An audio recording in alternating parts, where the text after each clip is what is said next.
I know. It was a good one. But I will. Don't worry. I will demonstrate. Hey, we are live. Hello, Ah! everyone. Hello, hello, hello. Hello, I'm Mark Schaefer. And, whoa, the arrows go the other way. This is John Burkhardt. I got to remember everything is backwards here. So, hello, welcome.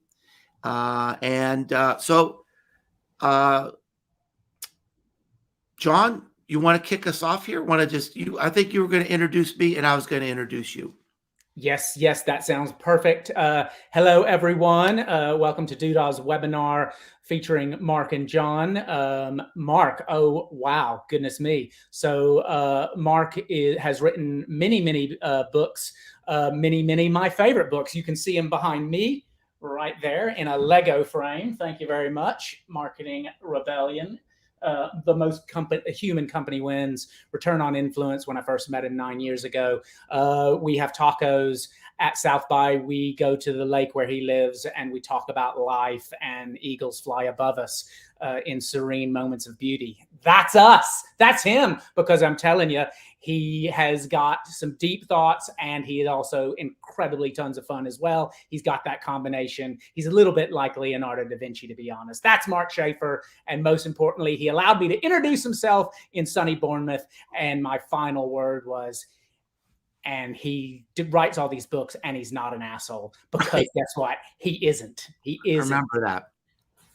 One of the best it was a unique introduction. So I'm happy to be here, and welcome to all our viewers. And I see Hans is from Mongolia.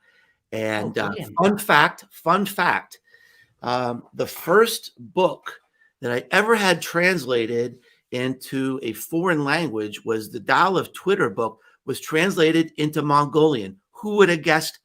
I'm huge with the Mongols. So Hans, thank you for being here and just renewing my Mongolian connection. So John Burkhardt here. You know, John is a singular talent. He's definitely one of the most creative people I know, one of the most unique talents in the marketing industry, and he's special in that way. But what I cherish most about John is that he's a good man. You know, when you cut through everything in marketing, the technology and the hype and the metaverse, business still gets done on relationships. You want to surround yourself with people that you like and that you trust. And that's what I cherish about John, is because I know that I can always trust him. He's a friend that always has your back. And if you need someone to help you with your marketing who you can trust, John Burkhardt would be at the top of my list. So what are we talking about today? I can take that, but there is a gun to my head. Do you want to address that? Yeah. So what is that? That's it's a bit scary. It is indeed. So yeah, Mark and I met, and we're actually going to use this time together, believe it or not, to say this is your life, the cheesy American game show, but it's more going to be like, this is our life. Basically, what Mark was thinking about when we first met 9 years ago, and what I was thinking about. Tell it what's that. The gun was what I was thinking about when I met you. There was a gun to my head because it's my newsjacking book, and you helped me go out there and be proud of it, because it ushered in this thing that did lead to some brand spamming, because people didn't know what a content strategy was. But overall, it was a tactic that did a lot of good and helped a lot of people. And you helped me have the confidence with that back in 2013, believe it or not. Mm-hmm. So the gun is still to my head, and I am still trying to preach content strategy more than I am just go off and do whatever you want with no reason. And we're going to cover some things that you've inspired me, and they're going to be around how do we move from that real-time relevance into asking the right questions of your brand using curiosity. And then this thing that you've been really talking about, which is how do we stand out in 2022? Because it's going to take a lot more standing out and being different, what I call dynamically different. And so we're going to unpack together these curiosities. I'm excited to do standing out.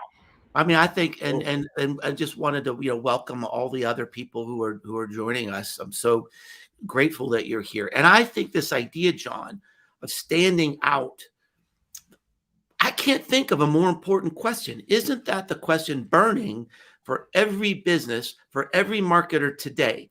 How can I be heard?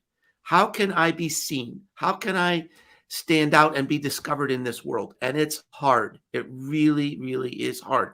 If you're using the same playbook that you were using 5 years ago or 3 years ago or even 18 months ago, it probably isn't working anymore because of this. We've got all this competition with this information density in the world. So I'm excited to get into this with you today. Oh man, I'm nervously excited about this because I think the first question that you and I are most curious about is, how are you going to stand out and where are you standing out from? Can we just have people type in the chat what I know Hans is from Mongolia, but I mean, do we have all of Mongolia here? Do we have other cities represented? Type in the chat. We've got Michael's in South Florida and Lizzie. She says hello, and Susan's from Fair Oaks, California. So we've got a good representation of time zones. You're in London. I am indeed, and Lizzie is in Cornwall, nice. Same time zone, and she is my co-conspirator at our Brandemonium talk, which we're going to cover at the very end of this about the dynamic difference. And so that's Lizzie. She's amazing. She's just got off her train, so thank you for joining us, Lizzie. So should we get? Thank you, guys. Live from Bournemouth, Lee Taylor. You know Lee.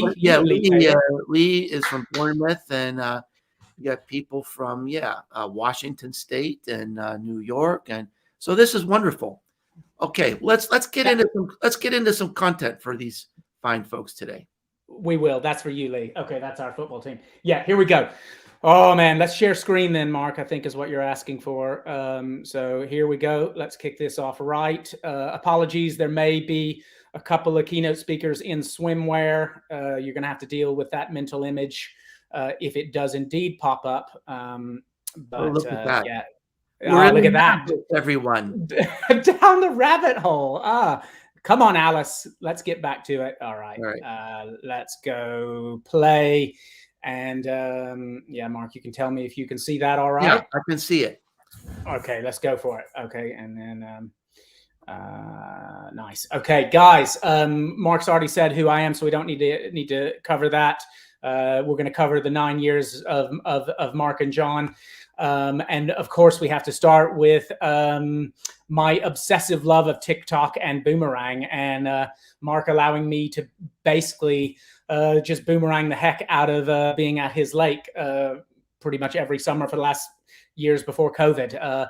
But yes, Mark, I will say that as we cover a little bit of some of the points that you were thinking about for the last 9 years, you have given me wings to sprout. So I'm hoping this will honor the topics that have interested me, but also do a good service to you, kind of inspiring folks, not just me. So that's the wings that you've given me, and the wings we need to give everyone else are the fact that I need you to stay hydrated. I need you to have fun with this. I need you to participate. We've got the lovely Mark in his studio in Tennessee that will see your questions, see your comments, and be able to stop me at any time, even mid-sentence. And of course, Hans from Mongolia, I'm sure you know, Lizzie, you definitely know from Cornwall that Sharknado rules apply.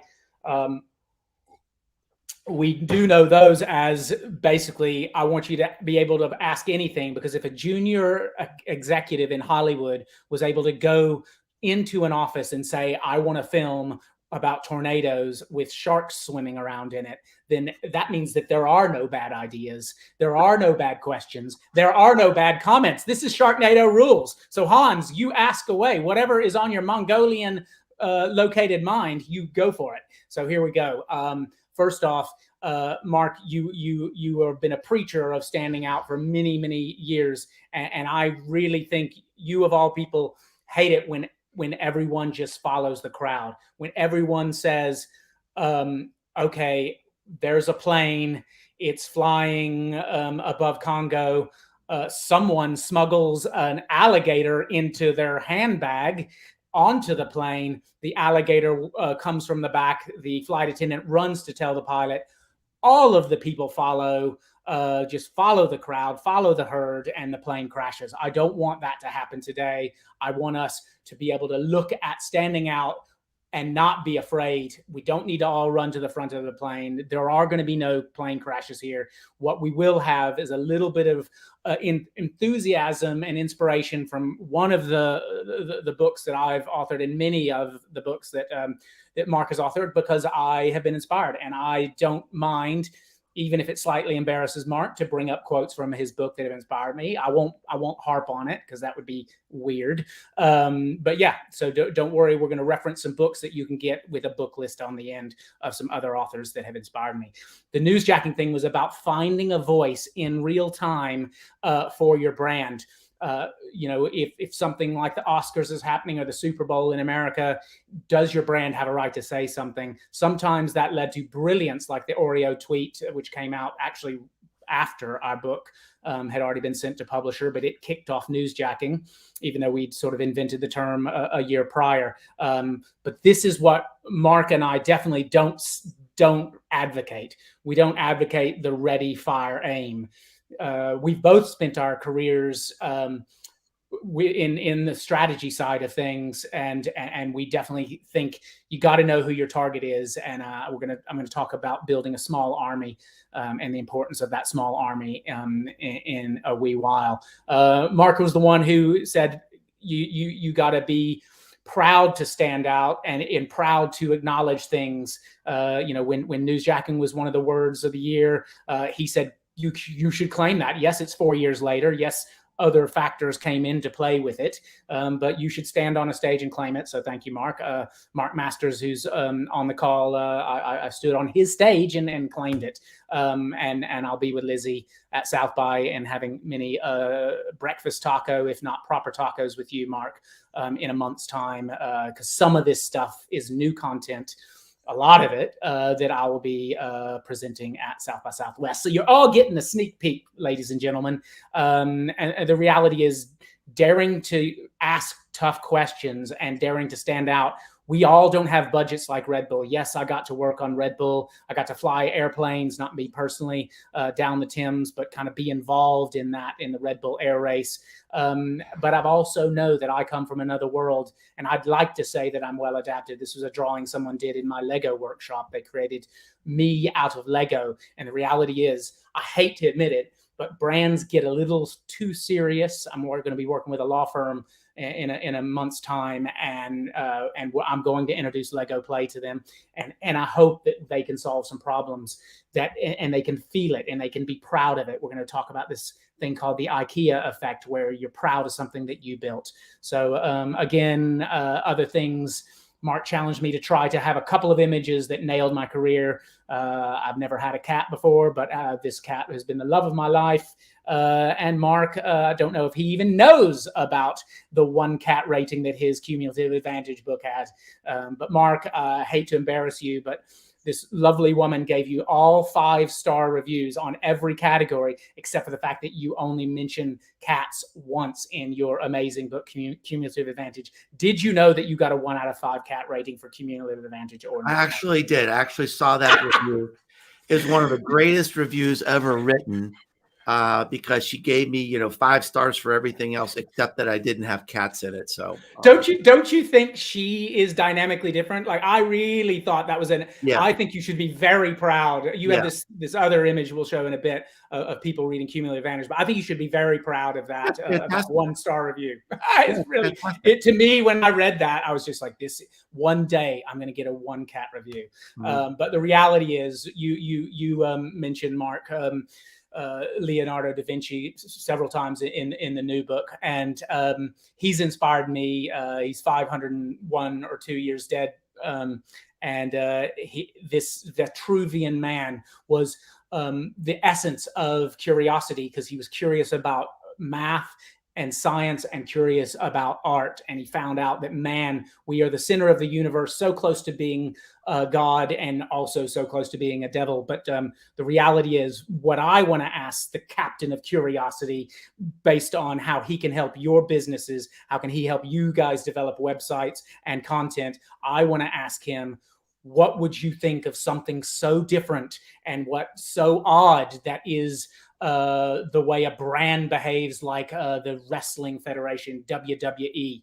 Would you embrace that? And I think Leonardo would say to me, John, the world you live in now has so many competing voices. Half of your head's filled with TikTok. Then you've got this YouTube playlist that you can't leave alone. Then you're always looking for influencers on Instagram. Essentially, I think the world you're dealing with, John, is all about what content overload, or what Mark calls content shock. We just don't know. We're almost paralyzed. Would you say, Mark, that you can be paralyzed with all the content? Is that fair enough to say? Yeah, this was a topic I introduced. Actually, it was January of 2014. And at the time, everybody thought it was controversial. And I thought it was common sense. I mean, if you look at any economic or natural or human system, when there's too much of something, things have to adjust and change. And I saw that we're going into a world where the content that we create, you could predict it just wasn't going to work like it used to, because the competition was heating up. What are your options? Either you need to spend more money on the creativity and the content, or you need to spend more money promoting it. But in either case, it's going to be more expensive to stand out. It's going to be more expensive to compete. And eventually, some people are not going to be able to do that.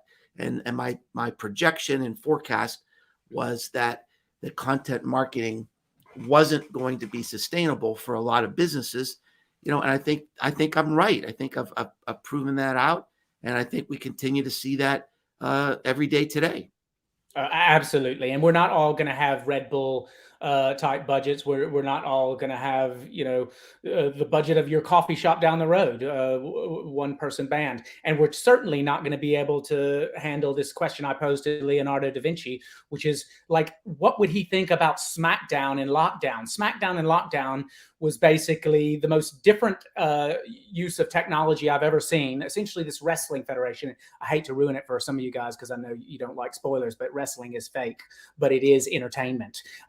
And basically, they looked at what the NBA, because I work in sports marketing, I'm going to have some sports references, so please in the comments tell me if you don't know what something means. But working for the Basketball Association, they made all these mistakes with the tech, having a partnership with Microsoft. It didn't work out. The SmackDown people looked at all the things that failed and basically created this beautiful thing, and they did it for 52 weeks in a row. It was the most engaging way during lockdown for 52 weeks in a row. Despite all the lockdowns, they were able to bring SmackDown to the lockdown folks, and it was absolutely brilliant. And I think Leonardo would have said, it's so hard to stand out, but if you've got a dynamic difference, like an insanely brilliant use of technology, you can have people loving it and making their own content from SmackDown, which is exactly what they were doing.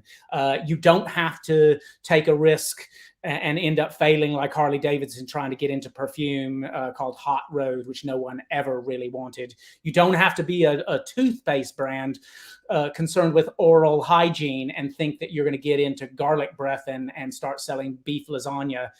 You don't have to do that. You don't have to make perfume like Pizza Hut. You don't even have to be in the museum of failure. What Mark and I are trying to get you to think about is asking the right questions, taking some risks, and simplifying the options for folk. I hate to admit this, Mark, but it's a pizza thing from a brand I love.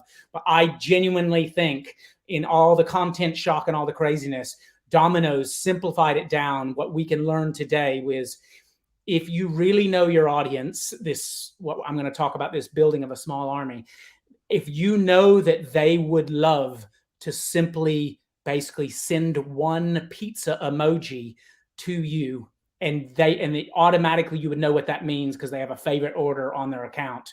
That is the simplification. Emoji ordering to me is the holy grail. I'd rather just stop the presentation now and say, let's just simplify things like Domino's did. That is constant curiosity. It's asking the right questions, and it's dynamically different. No one had ever done this before. And basically, once we've emojied for a pizza, there's no going back. And I think I'm going to do a rapid fire, lots of case studies that are, you'll get it from the image, and some I'm going to dig deep on. And Mark's going to stop me at any time when we have questions from the audience or comments or anything that's unclear. But again, I want, Mark took a risk, in this latest, writing about this famous blogger called Tim. He wasn't sure. He even got it peer reviewed more than any book he's ever done. He was afraid of failure. I've been afraid of failure with a gun to my head a lot. And the reality is, when I took my daughter to this match, her first ever football match, and football teams are not different. If someone in the crowd today can tell me what's different about this, if you know anything about football, Mark, just out of curiosity, do you see something different about this shot with your cursory knowledge of the Premier League?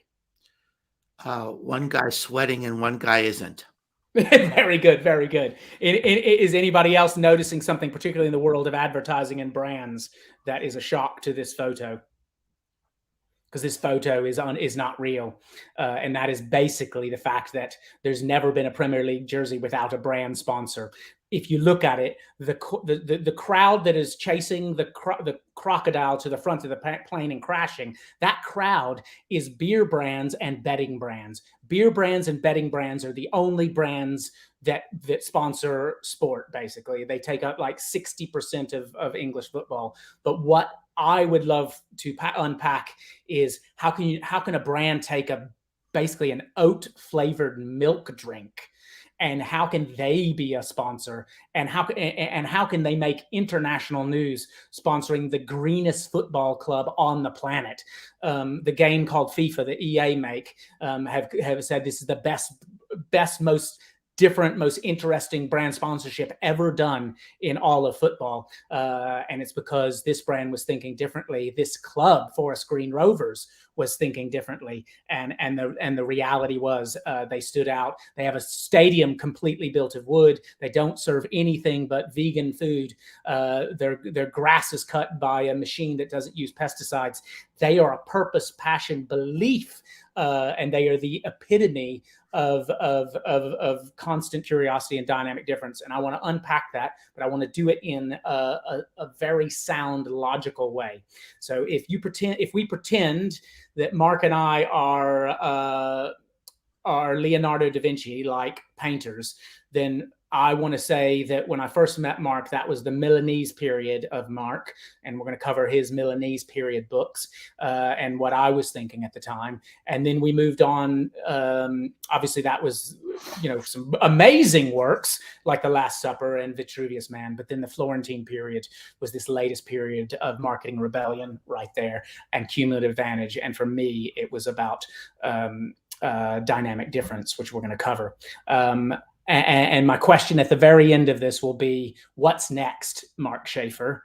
And because basically the second Milanese period for Da Vinci, he didn't do paintings of crickets. That was just my only way of saying crickets, as in nothing was happening. He did nothing. But I know Mark, and I know he'll literally have 100 thoughts in LinkedIn documents or Evernote documents of things that he thinks are coming next. So I got a few things of what I think are coming next, but we're going to ask Mark first. So that's how it's going to run. We're going to period 1 Milanese, return on influence and content code, and my remarkable relevance. Then we're going to get to period 2 about rebellion and advantage, and my thing about curiosity and difference. So let's get on into it. That you don't have to see this image of Mark and John as a Vitruvian Man loincloth, but we both have talked about curiosity, and that's going to come up a lot because this is about period 1. It's about Mark wrote one of the first books on influence called Return on Influence when I first met him, which led to 3 years later, the Content Code. And this was all during my newsjacking period, where I was talking about how to stand out, how to be relevant in real time. And then we'll get to being more human with marketing rebellion and gathering momentum with cumulative advantage, all of what has led me to helping clients stand out, which is, as Mark and I agree, is the tough challenge in 2022. So let's start off with period one, constant curiosity. Mark, can you give me a summary of what you were thinking about influencer marketing? Because I genuinely think that was one of the first books ever written about the topic. No word of a lie. You don't have to refute it. Just let me think that. No, it was the first book on influence marketing. Oh, brilliant. Good. I mean, Okay. it came out in 2012 before anybody was even using that word.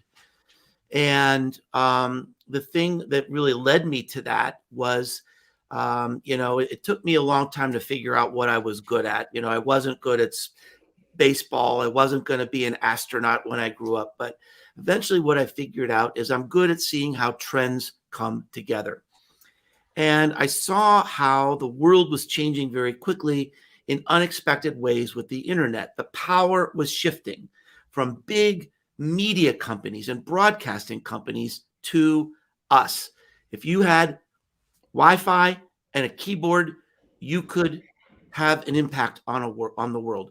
You could create your own sphere of influence, your own audience. And I saw how that was going to change everything. How it was going to change business, how it was going to change marketing because of this new power structure. So that's what I wrote in Return on Influence. It's sort of a prediction of how this new world was going to roll out. And I predicted in 2012 that by 2014, this would be a mainstream marketing channel, and it was. And it's very interesting because with any prediction, as you'll see, this Instagram star selling her bathwater, that was 2019. With anything, you have shiny new toy syndrome, like with newsjacking. People try to newsjack things where people end up dying in the Boston Marathon and the Arab Spring. Lots of terrible uses of the little tactic that I sort of co-created, newsjacking. But with Instagram, that brought a whole new opportunity for influencers many years later after you wrote the book. And were you not surprised, just like content shock, that there was sort of influencer bad behavior shock with this kind of thing? Well, no. I mean, why wouldn't there be? I mean, where corruption can occur, corruption will occur. I mean, there's corruption in SEO. There's corruption in digital ad fraud, right?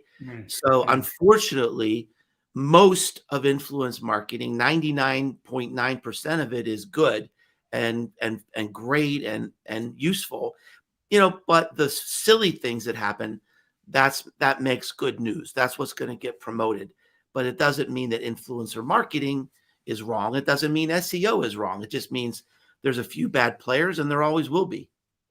Exactly. And I think what Leo would tell us is that when you are ahead of trend, or when you're sort of acting on trend, whatever you do for your client, you need to be passionately curious on their behalf. And I think Walter Isaacson, who you interviewed at South by Southwest, he would claim that it's not just passion that needs to lead, but there needs to be some purpose to your passion about being curious for your client and curious on your own behalf. And I think he would also even go as far as saying you got to be a lot more observational, carefully observational. I think you particularly are carefully observational with your blog. You really go deep on things and don't put things out until you feel like you've got a proper insight. And where I kind of one of my strengths is this playful imagination of being able to help a brand do something, build a small army beyond what they could ever see, just by being playful, because I forgot that I'm not supposed to be like a kid. I forgot that. I'm 48 going on 49. I think that's how it works. And I forgot that you're not supposed to play Lego with clients. So again, I think while it's too bold to say that Mark and I are Leonardo da Vinci each, I think together, if you put our brains together, we are definitely Leo. Well, it's an important point, because you showed pictures of the Vitruvian Man, and here's what by the way, you mentioned Walter Isaacson in his book on Leonardo da Vinci. I highly recommend it. And one of the things you learn in that book, Leonardo was arguably the most creative human being who ever lived. And much of his almost all of his creativity came from collaboration. So the Vitruvian Man, Leonardo was a really popular guy. He was having parties all the time, surrounding himself with friends. He was at a dinner party, and this guy was like doing research on ancient Rome and ideas in ancient Rome. Vitruvius was like a soldier and an engineer in ancient Rome. And he had this idea about circumscribing the human body with a circle. So they started sketching it out. And then another friend chimed in, and he actually drew it right there. And he said, here's the guy, and here's how we would put the circle around it. So Leonardo wasn't even the first person to do it.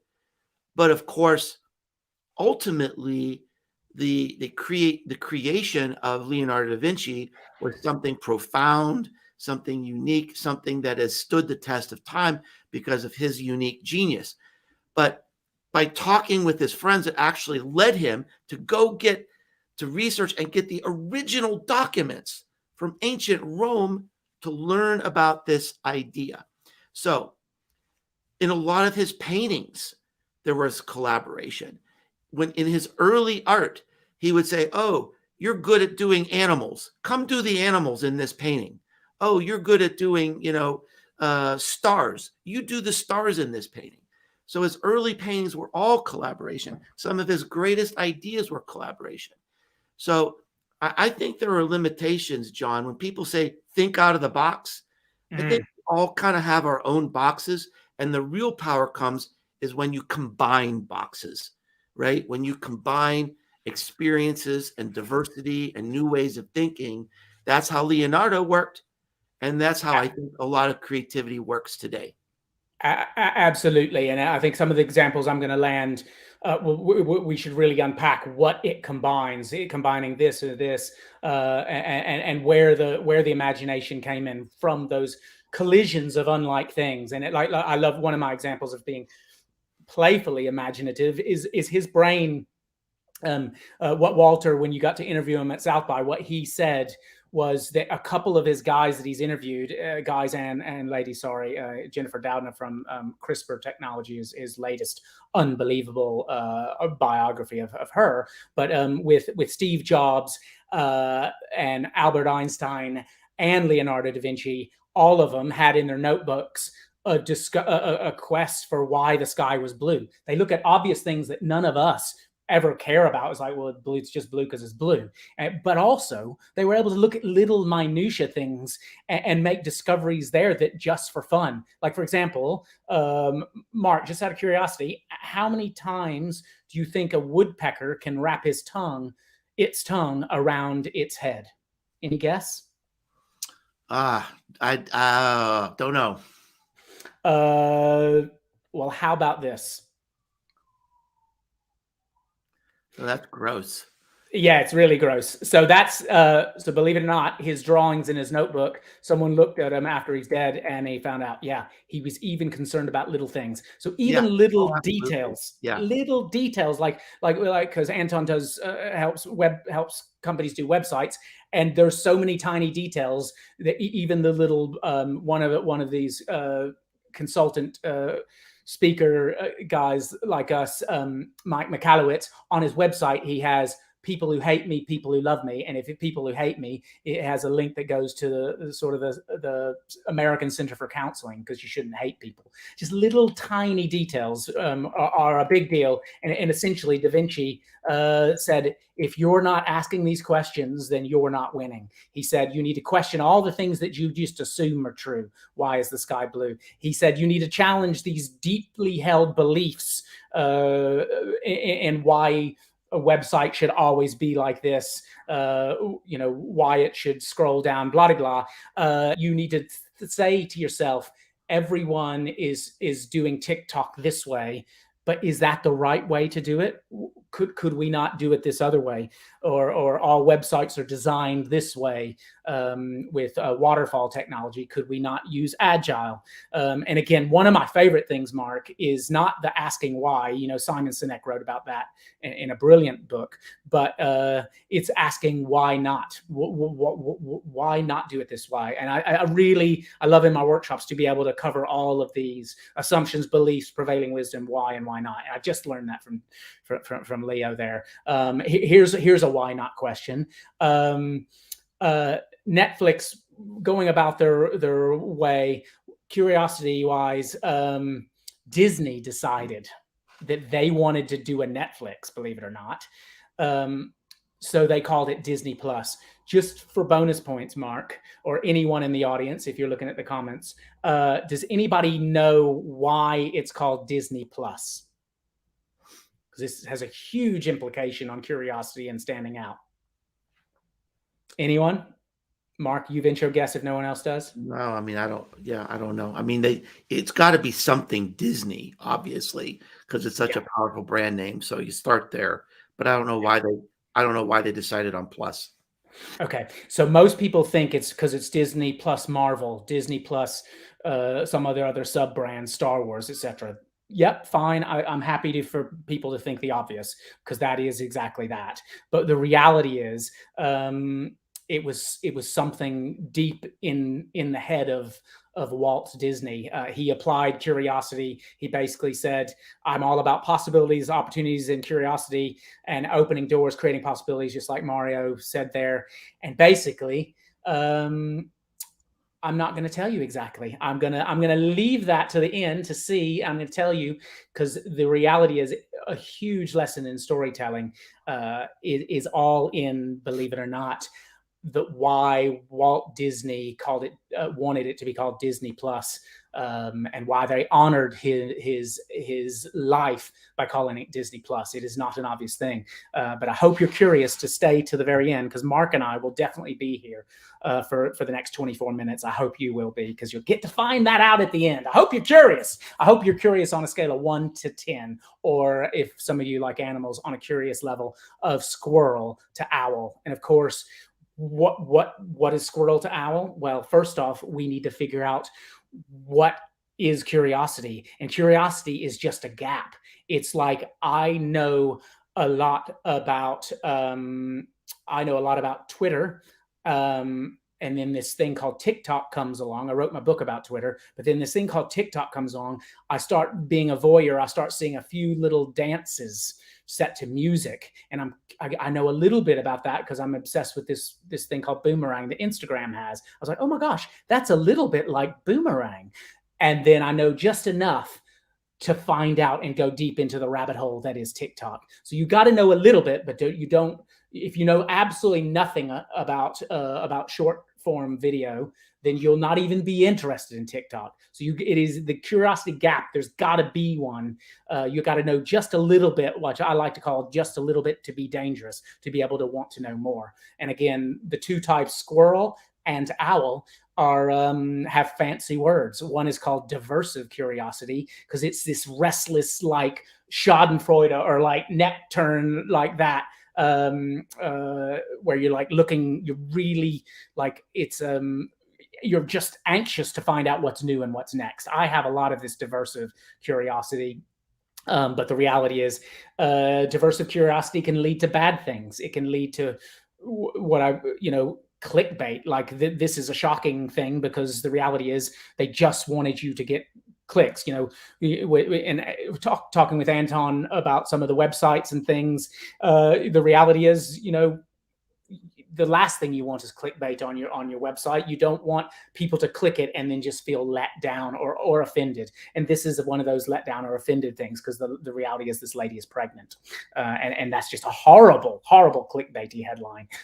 What I would say, while I love going to what's new and what's next, and I would say if you have epistemic curiosity, you're more like an owl. I would say, I venture to say, to be a little bit more like a squirrel than an owl. But I know someone, for example, like Mark, has both squirrel and owl. He goes to South by Southwest for his squirrel. He writes deeply about things for his owl when he studies something and sees it, calls it content shock. He's actually had a quest for knowledge and understanding of what happens when there's too much. Do you have anything spring to mind about the difference between these two types of curiosity, Mark, at all in your studies? Well, I think the thing that stands out to me is, you mentioned I got to meet Walter Isaacson, the great author, and I asked him, what makes a genius? Because he wrote books on Einstein, Da Vinci, and Benjamin Franklin, and Jobs. So, what makes a genius? He said there are two things. One is being endlessly curious, and number two, being able to connect the dots. And I think what he means by that, like what I know he means by that, because I've read his books, is that you need to apply your curiosity to something practical to solve a problem, right? So if you are curious about the woodpecker's tongue, you're probably not going to make a business out of that, right? Exactly. Oh, yeah, that is not exactly useful knowledge, is it? But Da Vinci didn't really need to do that. He didn't, he had his own side gig of painting going on, right? And everything else that he did. But so it's really about the way you create momentum, the way you create new business opportunity is to apply curiosity to some shift going on in the world. And one of the things I do is, if I see something in the news, if I see a headline and it's like, that doesn't make sense. All right. Whenever you experience that in your life, stop, go down the rabbit hole and figure it out, because that is going to lead to an insight. If you expect something, but that expectation isn't there, and it makes you go, why would that be? Dig down and figure it out, because that could create a new opportunity, especially if it matches up with a need that's happening in the world today. I absolutely preach it. So yeah, with what Walter said, with particularly, well, no, with all of his subjects is yeah, it's got, how can I apply this to the world? How can it be useful to some people? My version of that would be the only way you can really get to finding out how something could be useful. Certainly not the woodpecker's tongue, but you got to just put yourself in the shoes of these bad boys here. What are they called again? Humans. That's right. I'm gonna wreck my Lego shelf just to pull out this book.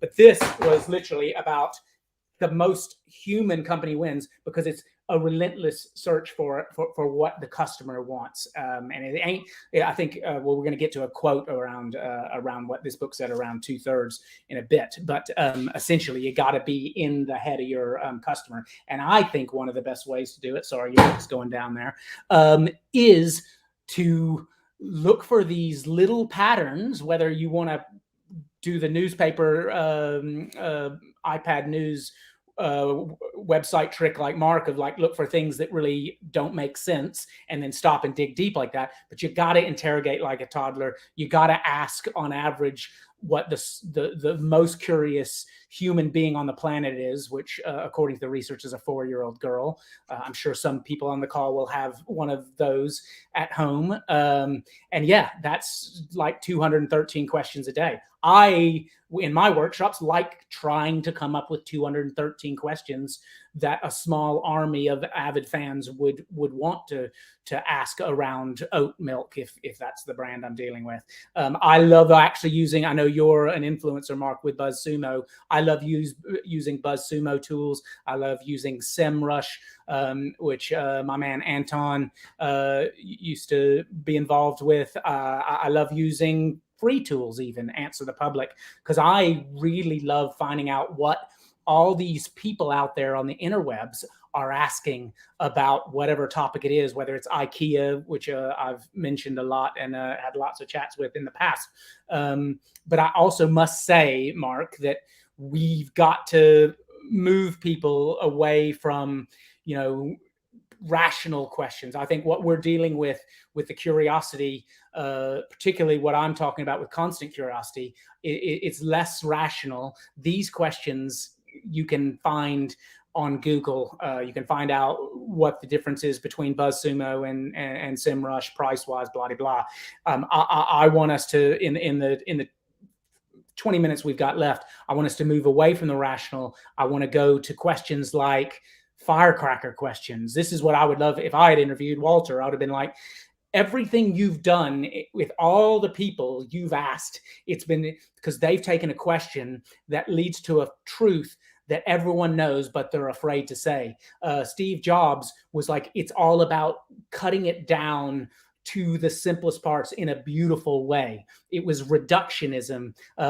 Phil Knight was about, it's about fighting apathy and making sure everyone knows that they're an athlete, even though that's controversial because, you know, some people won't get off the couch. Well, yeah, you're an athlete that hasn't gotten off the couch yet, but you are that. And these Firecracker questions lead to our Florentine period, is what Leo would call it. But this is where you really got into, it's not advantage, it's advantage. So that extra E was just a gift to you, Mark. But rebellion, thank you. Marketing rebellion, which unfortunately I've been a rebel and put it on the floor. But that's this book upside down or this book right side up, and about humanity and about also building getting something. Sometimes there's a quote I'm going to quote from Cumulative Advantage. I don't want to ruin it now, but sometimes you got to figure out how to get the momentum going. And I have really studied the curiosity and the standing out alongside what you've been doing. When you had this book out, you actually found out that what actually, could you explain this? Because I actually put this up in an art gallery because I think this is brilliant as my one stat for the presentation. Are you asking me where I came up with it? Or? Yeah. Just give me some context on this. I mean, it really all started. I mean, I was doing research for a customer project, and I kept seeing this research that showed things that that our marketing isn't working like it used to, that loyalty is in decline. And these are sort of take it to the bank statistics and research that most people are just ignoring. This particular chart, this particular research comes from McKinsey. It was a 10-year study. They dissected over 200,000 customer journeys. And in most of the customer journeys, they couldn't find any evidence that marketing was really working. They said that 2/3 of our marketing is occurring without us. And that means that these people are buying because of social media conversations, word of mouth conversations, reviews, testimonies, these crazy people we call influencers, but it's not our messaging. And so one of the key ideas of the book is that I believe successful marketing today isn't about imposing your brand message on people, because it's, you know, less and less it's not working today. The key to really marketing today is how do we earn our way into the 2/3? How do we create something so unmissable, so memorable, so conversational that people can't wait to talk about it? They can't wait to tell their friends. That's hard work. But you know what? Marketing is hard today. You know, all this stuff that we have been depending on, you know, content and Facebook ads, it's all sort of, especially like SEO, it's all in decline because consumers are moving a new way. People don't trust companies. They don't trust brands. They don't trust advertising. They trust each other. So how do we earn our way into those conversations? That's what this chart is about. I wish we could cut to like the choir now, because we just had the full sermon. I am now so high on that supply that you just gave me that I am going to literally not breathe for 5 minutes, and I'm going to unpack exactly what you just said about customer-driven content. I'm going to try to give 100 examples in 5 minutes of how this is the right thing, how this sparks a dynamic difference. So bear with me, guys. I know we've got 15 minutes or so left, because we can go a little bit over, but I'm going to take 5 minutes to not breathe, because Mark, you are preaching to the choir, and now I am going to just get so excited and stop me if it doesn't make sense. But the reality is, Marketing Rebellion and Cumulative Advantage is all about the people. You've got to get in the heads of these people, the John Esperians of this world. You've got to look at, like, the reality is, when you ask 25 people, so is this just some amazing plan or strategy? No, the reality is there was some initial spark ignited by a random event. And I want to unpack how this cumulative advantage has inspired my dynamic difference, and actually use that word that I found in this quote from Cat Lady. Cat Lady, this was literally Cat Lady's favorite quote of your bookmark. And that spark really got me going. So dynamic difference, what the hell is that? Well, that is about doing something meaningfully different, purposefully passionate, that fills a need in the world to help your brand stand out. And it's got to energize these fans, these 2/3 that Mark has been talking about. It's got to spark this revolution. And I think from my studies, it's about surprising with smart storytelling. I'm showing you examples. It's about personalizing the hell out of things in 2022. If it's not personalized, if it's not one to me, not one to many, then go home.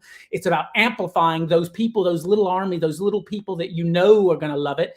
Amplify the heck out of that for them, and then make sure you do it. I'm sorry, I'm putting my newsjacking hat back on with a gun to my head, but you got to make sure that you do that in a timely way, and in a way that's remarkable, that people are going to talk about.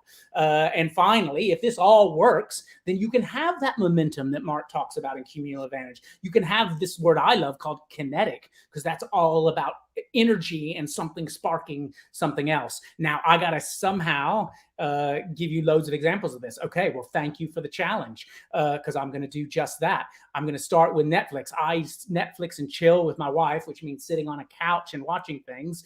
And the reality is, I watch Killing Eve, and I don't stop. I watch all 24 episodes in one night. That's called binge racing. Who knew that it was even a thing? But if I can do that for Netflix, what if my brand could be so tied into fans and to customers knowing what they want, that you could binge race content from an oat brand of milk? Of course, you have to be in a cold country to properly binge race like those. But yeah, it's these ideas that come from this curiosity. And again, that was why Walt said, I am going to plus things. He had this thing about plussing it, which is like, this is what everyone's doing, and what can you add to that to make it dynamically different, I would say. And it's that curiosity that led him. So he would always say, okay, that's fine. Thanks for presenting that to me. Now, how can you put something on top? How can you give them ears to walk out of the park? How can you give them a thing around the wrist that means they can get into every park, every hotel room, everything? It's called a Disney pass. It's literally RFID on the wrist. He plus the frick, as I would say, because I don't like to swear. He plus the frick out of everything. And I think that's a beautiful name for a storytelling service like Disney Plus. He was a plusser. I think Mark Schaefer is a plusser. I want you to be a plusser.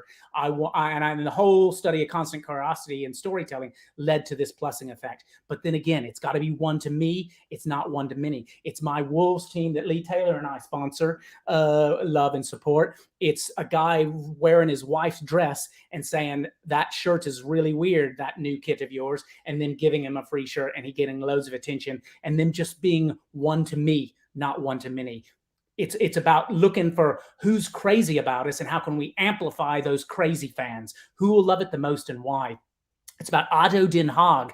They're weird, wild Dutch fans that love being rowdy and throwing bottles on the other fans. They like hurting people. But instead, Feyenoord said, why don't you throw teddy bears on us and we'll give them all to a cancer charity? They just amplified the attraction to some crazy fans, and every year they give tons of teddy bears to these cancer charities. It's these little things to these little crowds, what are called the minimum viable audience. It's Joanne from this company that realizes they make like sort of a hard substance that can help your cords not dangle from your desk if you have iPhones or whatever. That's a charger cord. And the reality is that's a small tribe of geeks who don't want to bend down. Also, geeks who don't want to throw away their iPhone cords, like I got one here on the floor.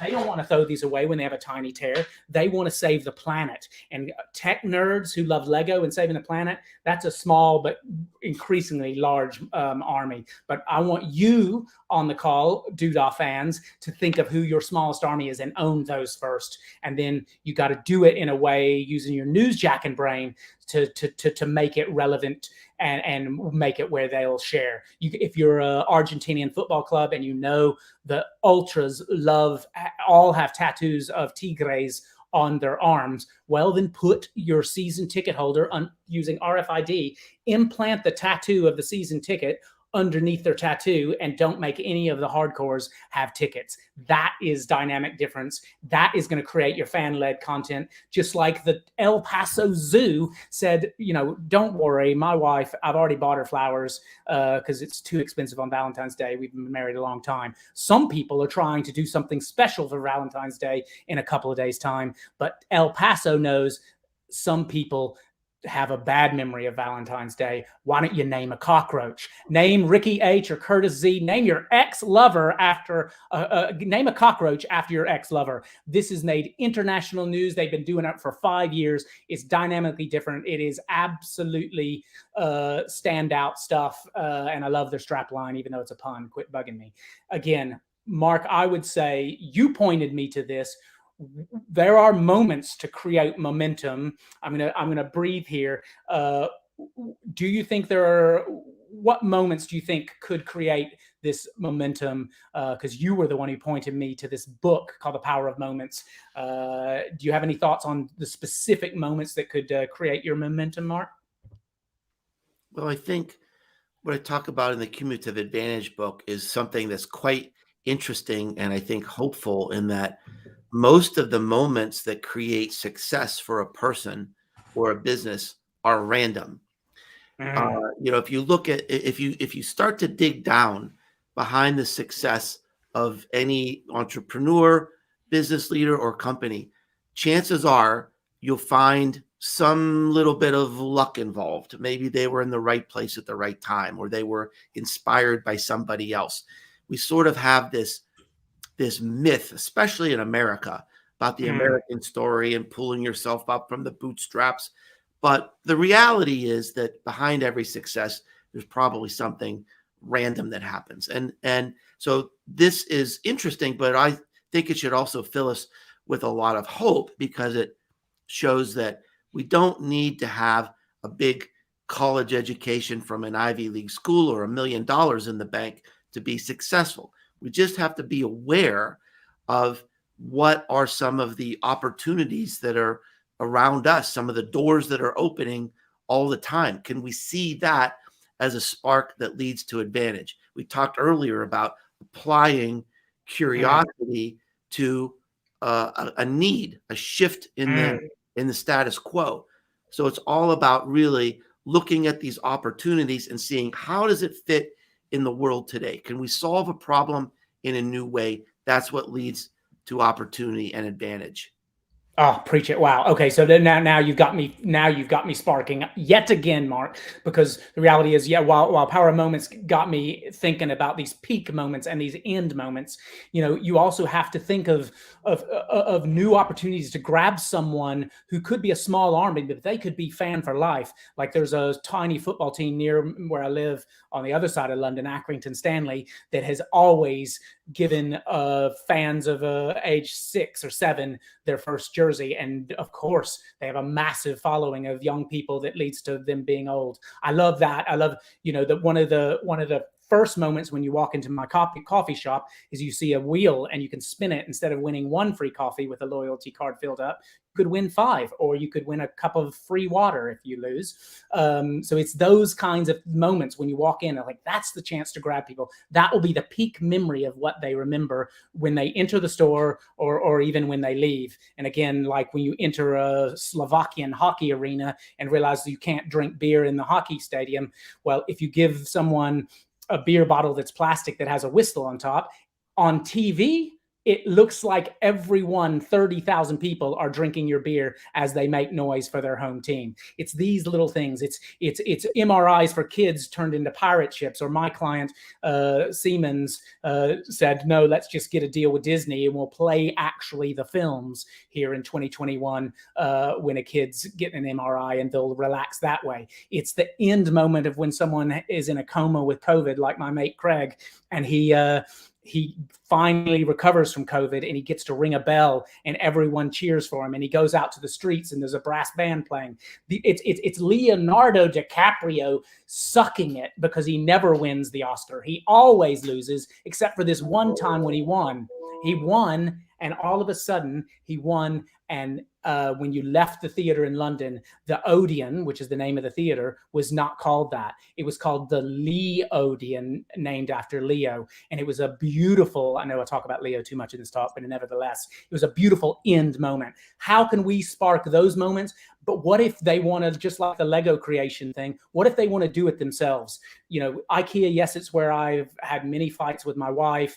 Yes, some people hate putting stuff together. But the reality is, Mark, there are people on this planet that love putting stuff together, and they feel it's proven. It's called the IKEA effect. It's not me. It's a behavioral science thing. If someone puts it together themselves or makes it themselves, they're going to have stronger feelings towards it. And that's what I do when Lee Taylor and I create our own highlights on our favorite football teams website. That's what Lionel Messi did when he retired from Barcelona and moved on. He sent bottles of beer, all numbered, for his 640 goals that he scored. And Kepa and lots of goalkeepers felt compelled, because this only Kepa has 542, because only Kepa was scored the 542nd time that Leo scored. It's those kind of moments, those moments that bring, what of these? Well, some of them bring joy, some of them bring anger. And believe it or not, my friend Lizzie, who's on the call, said, John, there's an example of anger creating momentum, what Mark calls cumulative advantage. And that was because our Brazilian fans don't like it when their goalkeepers are on the phone during matches. That seems rude. Look at the disgust on that lady, the anger on that lady's face. The reality was it was a stunt for Uber, because the reality is he was trying to say, well, I don't text when I'm on the job. Why should you text when you're driving a car? People die. I love that kind of stuff. It fills me with joy, Mark Schaefer. Talking to you about this constant curiosity and dynamic difference, Mark, fills me with joy. Making TikToks of sea shanties for my community down in Bournemouth fills me with joy.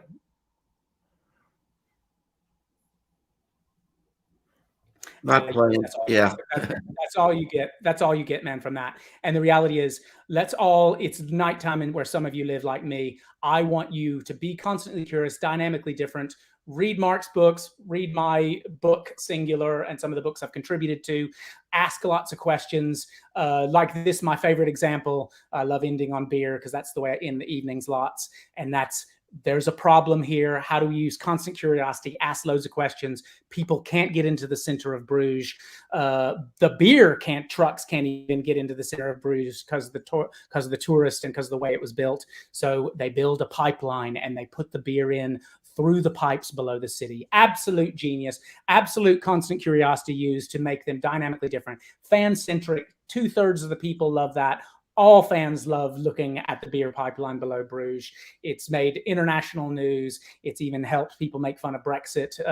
The Belgians made fun of us here in London for that. I don't mind that. And again, I have found Mark Schaefer. He's helped me lots of way. I need you, Doodah fans, Doodah dudes, Doodah dudettes, to find a partner to help you be different. It's scary. You're going to fail. Find a partner, just like in the Japanese island where the monkey rides the deer.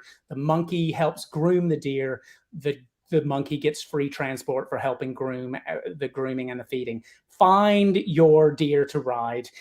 Have some dynamic difference, spark it in people, have the joy of Dancing Mom, who is now the center of all Golden State Warriors basketball games. She even performs with the cheerleaders. She's at the start of it. She's the peak and the end.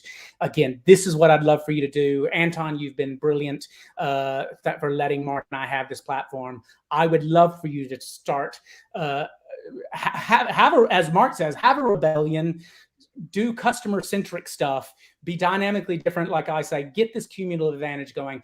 These are what the things, these are literally the 5 steps I take on in my workshops to help you stand out, to help you be one to me, not one to many, to get those crazy fans pleased first, and to make sure you do it at the right time. And then you will create this fan-led movement that Mark talks about, this kinetic content, or you'll get that cumulative advantage. Read Mark's book. I love the content code. I love the ones I've already mentioned. Anne is behind me on the bookshelf. Hanley with Everybody Writes. The Power of Moments is at the center of everything I've done. Mark showed me that about 4 years ago. And then these other ones, Joe Polizzi, Invented Content Marketing, as Mark and I know him quite well. Captivology and Contagious, about really being sticky and viral. So again, and then if you're short of ideas for stories, I read these all the time to my kids. The Amazing Story Generator is by far my most favorite way of being constantly curious, because you never know what you get. There's 27,000 combinations of stories that will give you the idea you need. You've been amazing, Mark. How do we close this down? Do we just like have a big should we sing like Mark Masters does?